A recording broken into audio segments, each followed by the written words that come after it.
Welcome to the Heroic Voice. We're here with Ron Harris to talk about the new alter ego issue that we're trying to kickstart so that we can raise a whole bunch of money for Ron. This is the Heroic Voice, where I talk to comic book creators and other interesting people on a variety of subjects. I am Dennis Maloney, publisher of the Heroic Multiverse, where we feature good girl and bad girl artwork, super babes, and all kinds of Silver Age style stories. Issue number 6 of Alter Ego has been a bit of a while in coming. Um, Issues 1 through 4, Ron did with Roy. Oh, I should say, hi, Ron. Hi, Dennis. Oh, way back in what, 1986 was it when those first 4 issues appeared? It must have been, yeah. Yeah, and we did a 25th anniversary edition of them. Like, here's issue number 1, and then issue number 2, right? And issue number 3, and issue number 4, and then we topped that off with a 5th issue of Alter Ego. All new, all cool. And before we get into issue number 6, Ron, if you would, for those who may not be aware of how this started, um, back when First Comics did the original issues of these, fill in newcomers on how and why Alter Ego as a 4 issue miniseries first came about. Well, a lot of the information about that would probably be best told by Roy because he was the driving force behind it. He was interested in coming up with sort of tributes to Golden Age and 1950s characters, and I was interested in drawing them. And he came up with the idea of alter ego, a kid who is transferred into another world and then becomes a superhero. And the idea uh, of the series when we started it was that as time went on, uh, when Rob, our hero, transfers into the alter ego universe kind of follows the progression of American comic books. So it starts out in World War II with the with Golden Age characters, and then the next time in that was 4 issues worth. The next time in issue 5, he was in 50s crime comics, and in issue 6, he takes on post-war funny animal comics. And the idea was to uh, put together and revive some of the great old characters under new names and have fun and see what we could do with them. It's been a real hoot. I enjoy drawing all the old characters and coming up with backgrounds and everything for the look of the alternate universes. So it's been great fun. There was also one new character that was created for Alter Ego number 6, at least one new character. He's visible right there on the cover, which looks to me like an homage to Incredible Hulk number 182, I can't 181. imagine what you're saying. What a coincidence. Yeah. Now, the Roy wanted to come up with a Canadian, and of course, who better than Skunk Bear, which if you look, I was unaware of this. Roy told me about this. Is an alternate name for the animal that a certain comics company has made lots of money off of.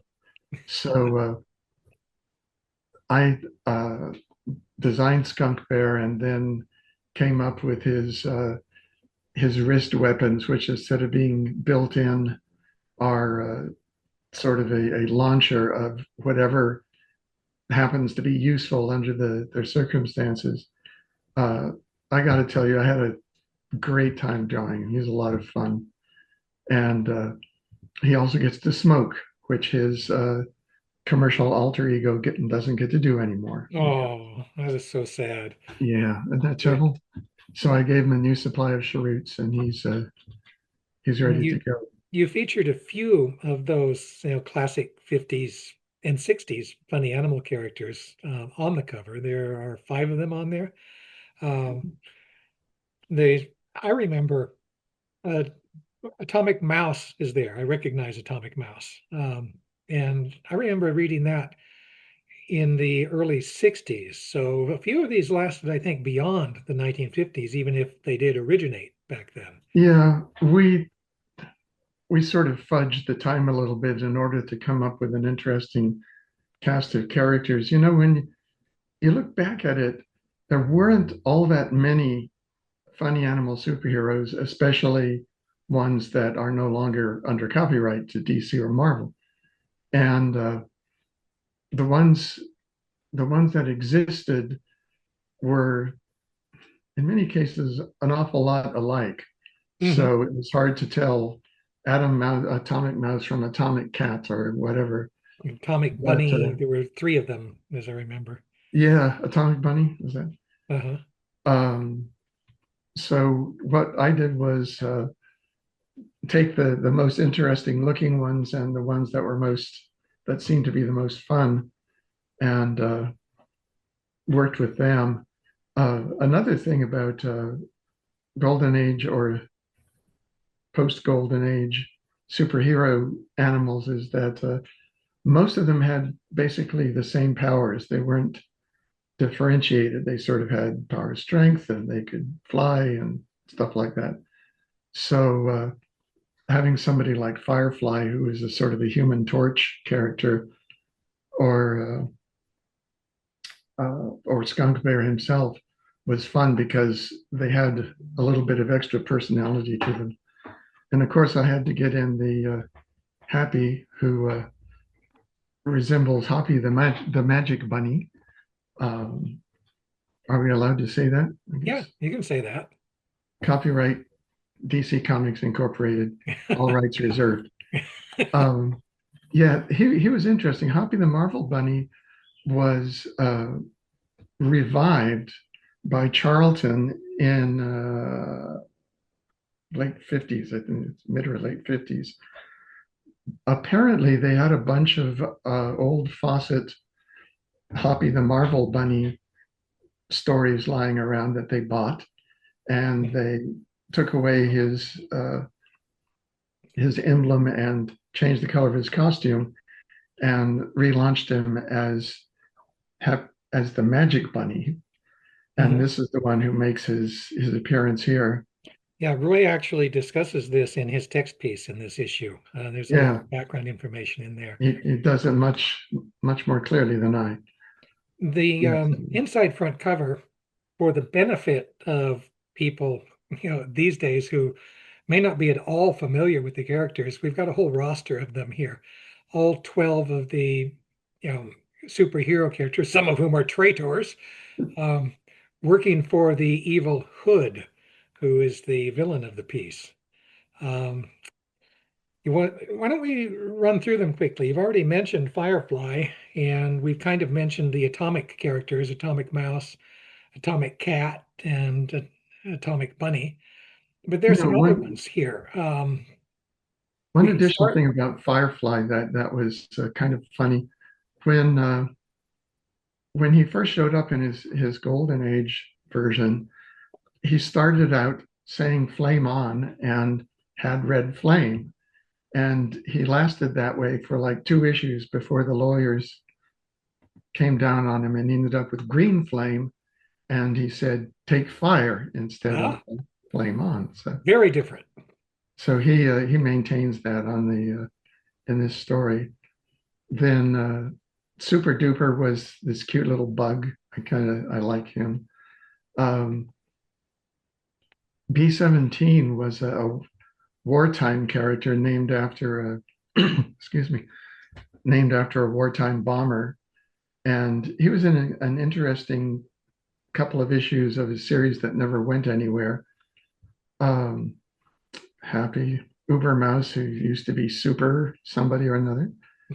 Um, Superior Dog, offhand, I can't remember what his original name was. I like him because he's this big, floppy dog with floppy ears and huge feet, and he was a lot of fun to draw. And I was sort of sad to see him go. Oh Unfortunately, no, he no, rides don't the don't farm. don't give away the story. But yeah, Atomic Bunny, Atomic Cat, Atomic Mouse. Ultra Uh, Pup. You have Ultra yeah, Pup. Super Pup. He was a super something clone. He basically was your basic guy. He had a really low profile and didn't last long. Didn't do a whole lot. Fought a lot of crime. You know, one of the things about the Golden Age funny animal characters that I think limited them in the way that the realistic, if you want to call them that, characters weren't limited is that they always, almost always, had really short stories. And there was basically just time for introduction, something happens, something else happens, it ends. So they didn't get a lot of chance to flesh out what these guys could do. Now, Golden Age characters, like we know of, were very inconsistent and often were reimagined every other issue. But they generally had a little bit more elbow room to figure out what their powers are and who their friends are and what sort of adventures that they get into. So I got to kind of invent a lot of that stuff There is one on more in my here, own. Cosmic Cat, that I'm not Cosmic familiar Cat. with at all. Oh, you don't know him? No. He was an interesting character that was designed by, man, this 75-year-old brain does not remember things well. Um, his creator was something of a Holly Chambers, that's it, something of a loose cannon, and apparently a drug addict who got high and then did these Cosmic Cat stories. And he drew really well. The stories didn't make a whole lot of sense, so you really could believe that he wasn't functioning on all eight cylinders. But um, one thing about him is, even though the drawing was nice, I never liked him as a kid or as an adult because he always looked like he was pissed off. It's sort of like super grumpy cat. So when I needed somebody to lead the bad guys, I thought that's the man, that's the cat. So he became a bad guy and slouches around and drinks too much tree frog beer and stuff like that. So Alrighty. So now that we've met the superpowered funny animal characters, let's get into the story. We're picking up basically soon after we left off with issue number 5. We're in Baldwin Park, no, no Highland part. Park in 1986. We were not progressing the time frame. The comic book is still operating in 1986. So um, tell us what's going on here on the first page. Well, Rob and his grandfather are playing Super Mario. What else? Rob's teaching Gramps how to do that, although he wants to knock off so he can watch the end of the Matlock two-parter. Um, when all of a sudden they are visited by a gigantic funny animal bee, and B17 arrives on page 2. as Rob says on the first page to Gramps, who asks what was that, he said, "You know, you're probably the only person on Earth who believed what it really is." Because Gramps, you know, in the first four issues actually subbed as alter ego in the last issue, and he had experience being in the alternate comic book universe. So we learned that a tyrannical businessman called the Hood has taken over the funny animal town, and has been running press gangs to bring the townspeople in to work on his secret super projects. And a number of former superheroes have gone over to the other side and are acting as his enforcers. They're led by Skunk Bear, whom we meet a little later on in the issue. So they need alter ego to help them out. And Rob goes on his journey to Funny Animal Land. There is a bit in here where Gramps volunteers to do it instead of Rob. And there's something here that I believe kind of leads into issue number 7. You want to mention that? Well, the thing is, I was thinking about Gramps after his experience. He nearly bought the farm in the first 4 issues, but he managed to come back to our reality. And he's now, as an old guy, sort of like me, he's thinking, that was really fun. And I was young and powerful, and I was a superhero and all this kind of stuff. So he actually tries to slip on the old mask before Rob notices that he's doing it.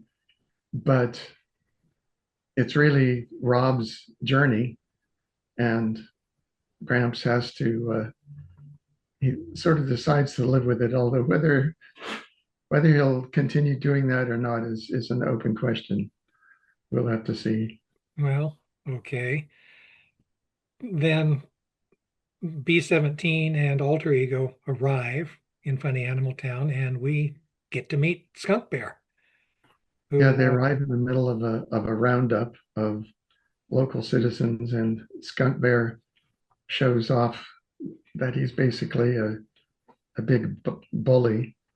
And Cosmic Cat comes in and demonstrates that he's worse. So Rob tries to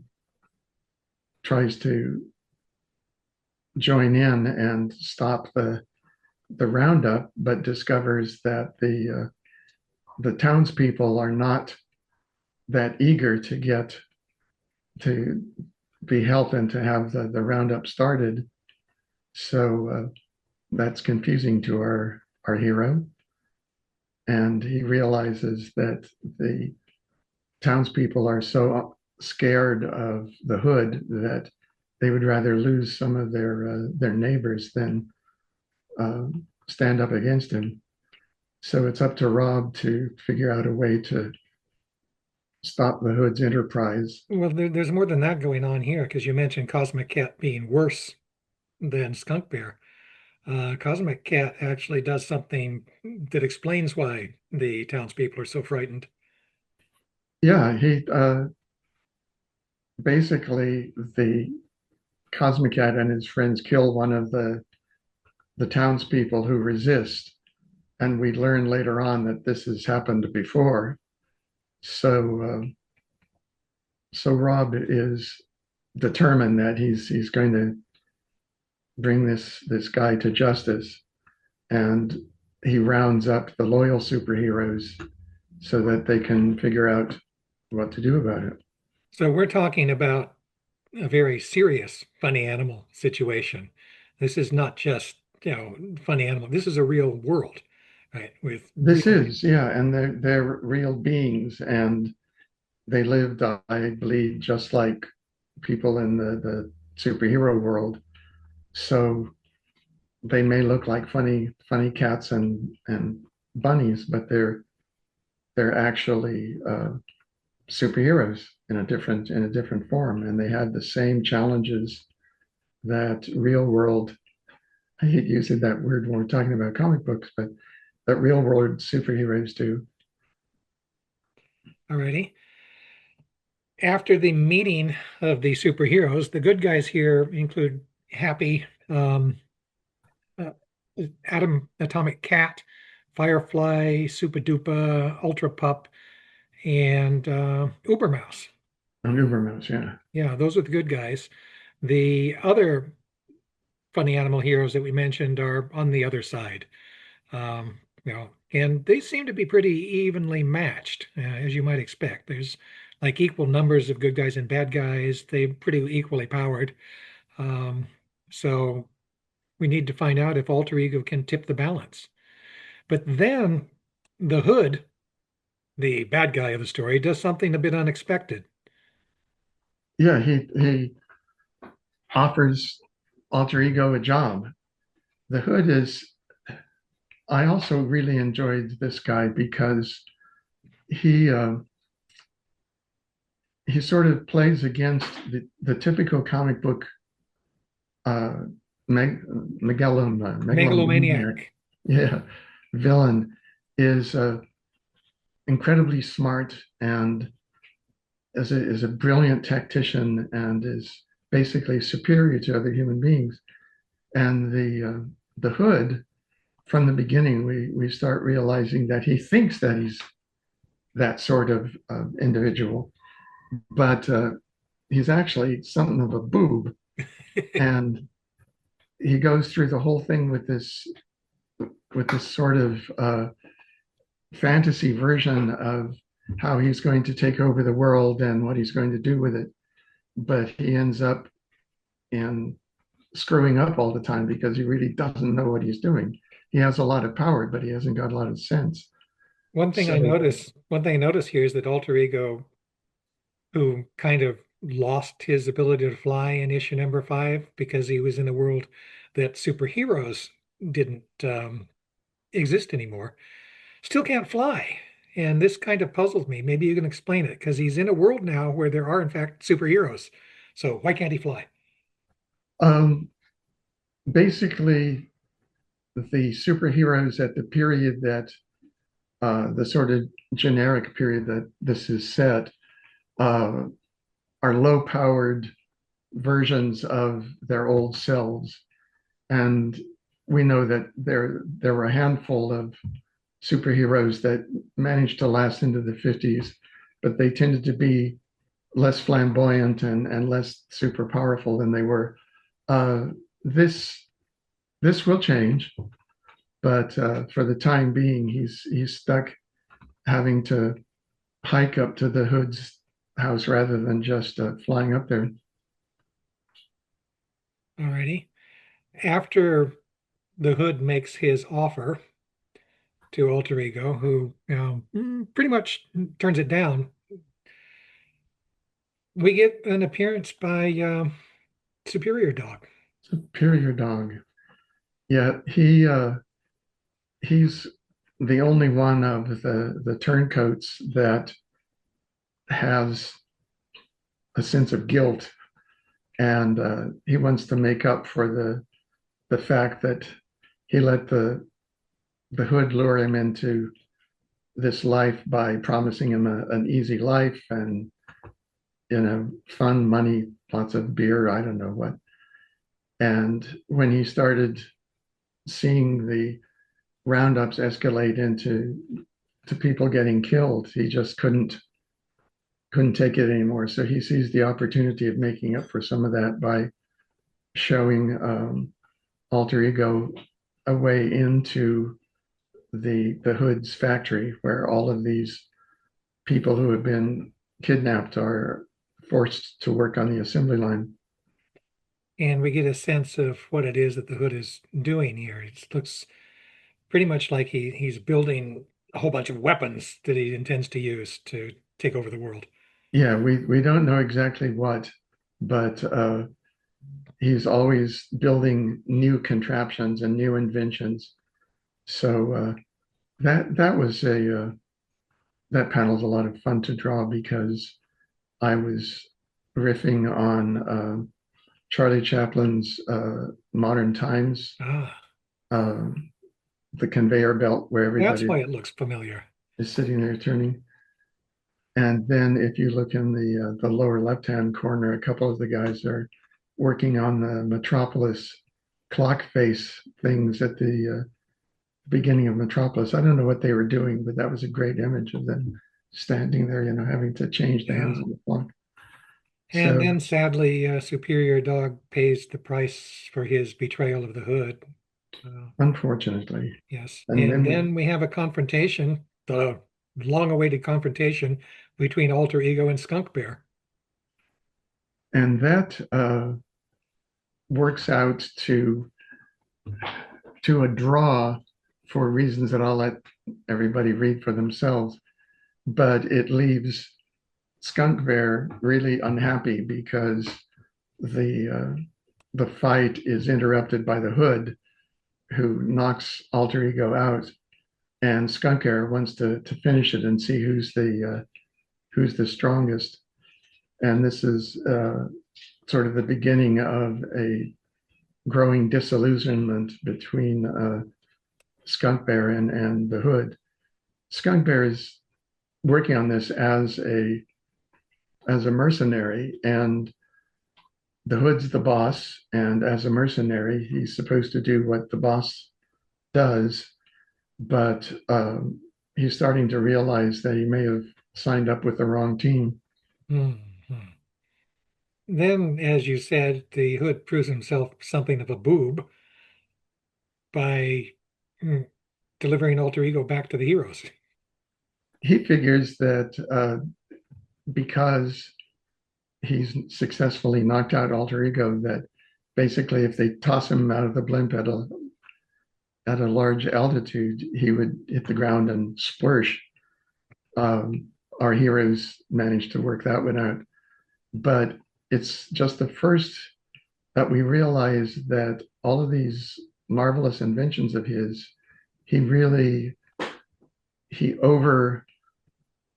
overestimates how good they are and how long they are and how strong they are, and this really gets in the way of his plans because every time that something fails, he knows that he's an incredible genius, so he won't accept the fact that his ideas are bad. So instead, he has to come up with new ideas and excuses for why they aren't. So yeah, he's a real borderline personality type guy. Alrighty. Then Alter Ego being back and not in fact being smooshed, kind of rallies the troops. Yep, he and the townspeople and the loyal superheroes get together and stage a raid on the assembly line, which manages to liberate the majority of the imprisoned town people. So our heroes get a chance to smash the bad guys and smash some equipment before the Hood trots out his latest invention. The Hold off, because I want to mention, because it just now occurs to me, in addition to the characters that we've named, there are also some cameos in here. Not all of the townspeople are just townspeople. well, there's a few characters from other funny animal comics. The I would probably be shot for imitating people like Ken Holgren and them, but I sneaked other funny animal characters into the panels just because I like drawing them. Um, Ken Holtgren, as I recall, he didn't do any of the superhero ones, but he was just a brilliant artist, and I had to stick a couple of his people in there. There are a lot of great people working in the funny animal comics. A lot of them uh, worked at various animation studios, like at Disney or at or Paramount or some of the others, and a lot of them uh, later went on to write books about it. Preston Blair, Kent Holgren, Mhm. uh, Jack Bradbury did some great stuff. I can't begin to name them because my memory is no good. But you want to see some great artwork, uh, check out 50s funny animal comics, and then if you want to see some really lame stories, check out 50s funny animal comics because the artwork was always way better than the stories were. Okay, now the creations get unleashed. If these are his penultimate weapon, um, I don't know if anybody other than me remembers that, but ever since I was a kid, I was fascinated by the giant cans of Raid that would appear Raid. in these animated TV commercials, and that's obviously who I based the Raiders upon. Um, they go around squirting at people, and instead of knocking the bugs dead, they uh, turn the people who are gassed into zombies, including our heroes. Yeah. It's a tough situation because once they're mind controlled, the hood puts our heroes to work, rebuilding the factory, repairing the damage that they did. And But, I would like to leave to the viewers how they get out of that one because well, we should there's save that as a surprise. Let's suffice it to say that you actually presaged this um, because Alter Ego was sort of, you know, knocked unconscious but Mhm, recovered, right? And right. then something kind of similar happens in here. Once again, the hood overestimates the quality of his products. He would fit very nicely into the modern world. Yeah. Uh, And then and he does something that finally galvanizes Skunk Bear to turn against him. yes, yes, the hood decides that as long as he's got all of the good guys as zombies, that he'd do better to have his own people as zombies and zombifies the all the turncoats except for Skunk Bear, who's still wearing filters that keep him from inhaling the gas. And it's that stabbing his allies in the back that really uh, pushes Skunk Bear over the edge. He's had enough. He realizes that he's got to change sides in a hurry, All right. and he ends up on fighting beside Alter Ego. Yay. Okay. The final battle takes place. Skunk Bear, you know, has turned on the hood. And then we find out that the hood is not exactly what he appears to be. Yeah. And you guys can read the comic and find out who he is. This is Okay.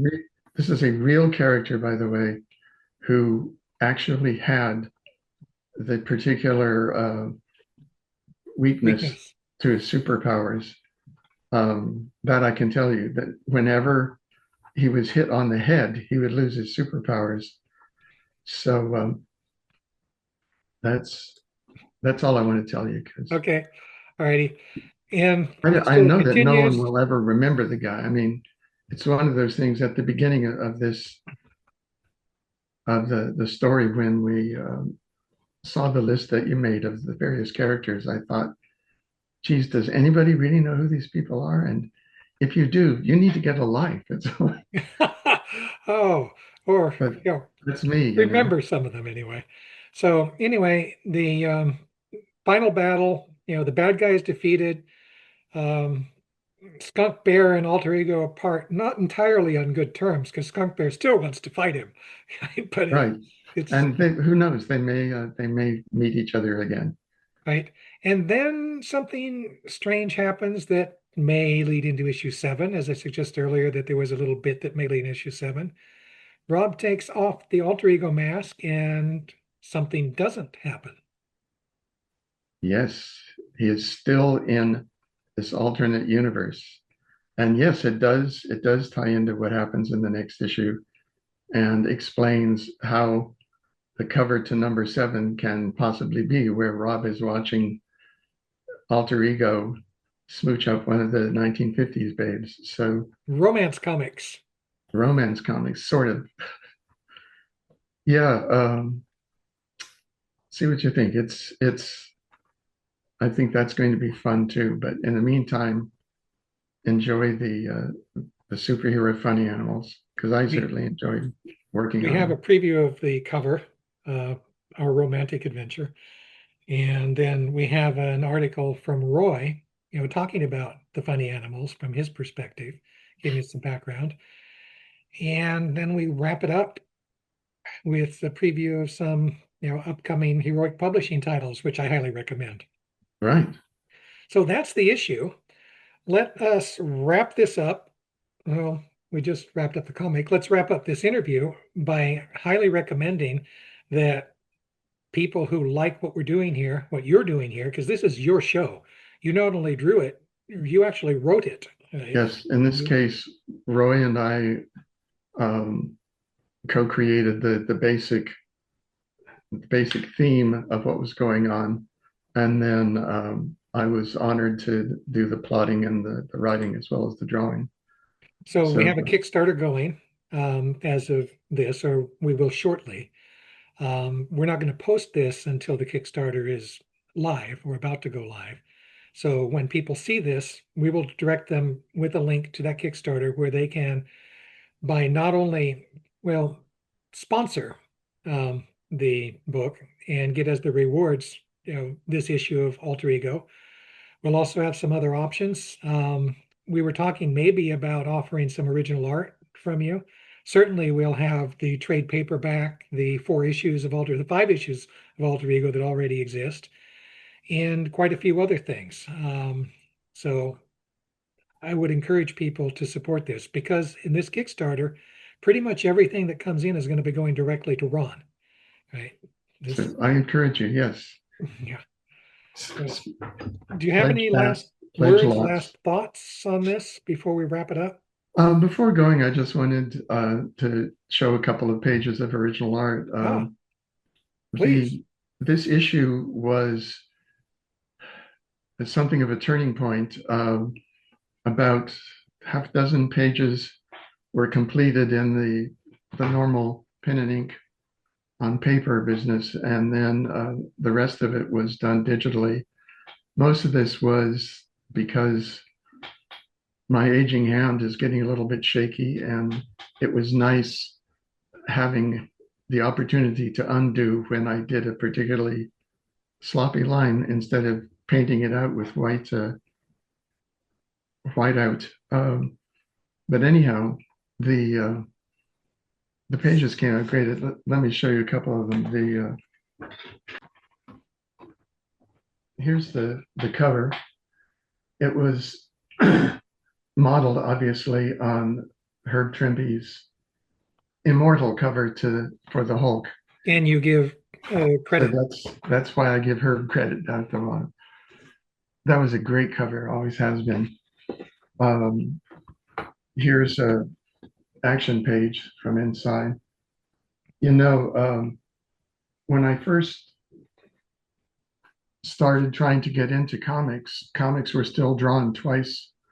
The originals were twice the size of the printed ones, Mhm. and they've since, for years, changed to 1.5. And that's But Murphy Anderson's fault. He was the one who suggested it. damn you, Murph!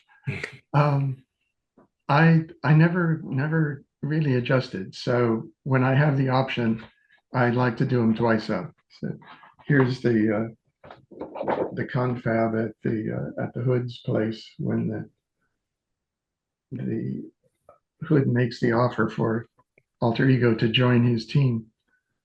Uh, yeah, I love drawing big art. I love drawing art on paper, and I also miss not having the lettering on the originals because it always seemed to me that you got a piece of the story along with the pretty pictures. But that's something I can't do. I can't letter anymore, and you got to at least work your way into the early 2000s, which is about how far I've got so far. Yeah, well, lettering by hand is, not technologically efficient. Yeah, well, neither is drawing in pen and ink, darn it. But it's the feeling of actually having done it with your own hand without a machine between you and the paper is it's a very satisfying feeling. Hmm. Well, Ron, I want to thank you for this. Again, I want to encourage people to back the Kickstarter. We can use all the help we can get for this. And any excess, contribute beyond what we're looking for here, and we'll earmark that money for helping out with issue 7 and issue 8. Oh, we should mention issue 8. We mentioned romance comics in issue 7. What's issue 8 going to be? Issue 8 is going to be horror comics. Ah, So be ready for that. Good. That I can't tell you much about because I don't know much about it yet. other than the fact that it's going to be a horror comic. Yes. Alrighty.